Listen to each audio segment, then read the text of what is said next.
Mimicry से नफरत हो गया। फिर पटना शहर आए और उसके बाद 15 साल की आयु से रिक्शा जो चला रहे हैं, बस चला ही रहे हैं।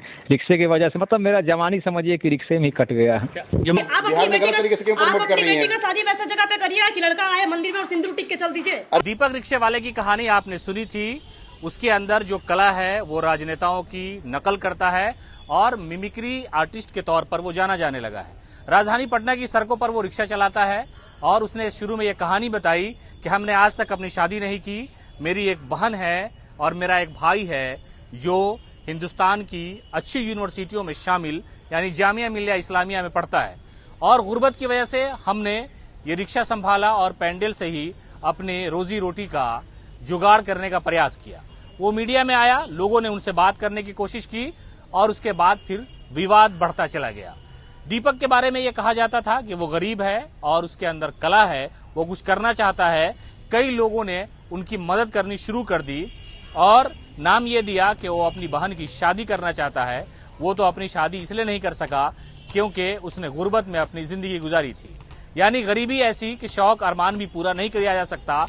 वो अरमान जो हर युवा का होता है कि वो अपनी दुनिया बसा ले, अपनी जिंदगी बसा ले। दीपक की जिंदगी में कोई रोशनी नहीं थी, वो नाम का सिर्फ दीपक है और उस दीपक से उसकी जिंदगी में सिर्फ अंधेरा ही छाया हुआ था।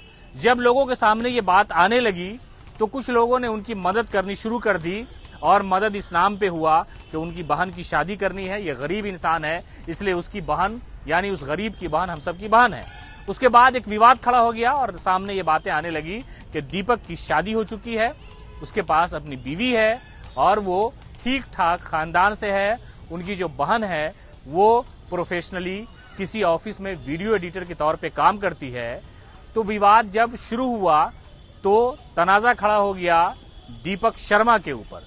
वो इन दिनों कम नजर आते हैं। मीडिया के कई लोग हैं जिन्होंने उनसे संपर्क करने का प्रयास किया लेकिन उन्होंने बात करने से मना कर दिया या कहीं छुपे हुए हो सकता है विवाद की वजह से एक आम शख्स जो कैमरे के सामने नहीं आना चाहता हो।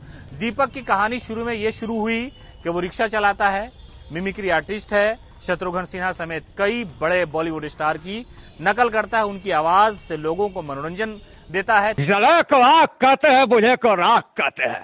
खामोश खामोश खामोश, अब दिमाग खराब कर दिया है। कहाँ जा रहे हो लल्लो?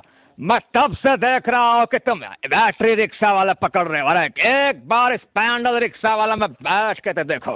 याद रख, अगर समय पे नहीं पहुंचाया तो मेरा नाम भी शत्रु नहीं। तेजस्वी यादव की आवाज निकालता है। लालू यादव उनके सबसे चहेते राजनेताओं में से हैं और इसके अलावा नरेंद्र मोदी की भी जो खूबी है, बोलने की शैली है, वो दीपक रिक्शा वाले में है। इन चीजों को लेकर के दीपक की चर्चा होने लगी और फिर कुछ लोगों ने दीपक को हाईलाइट करना शुरू किया।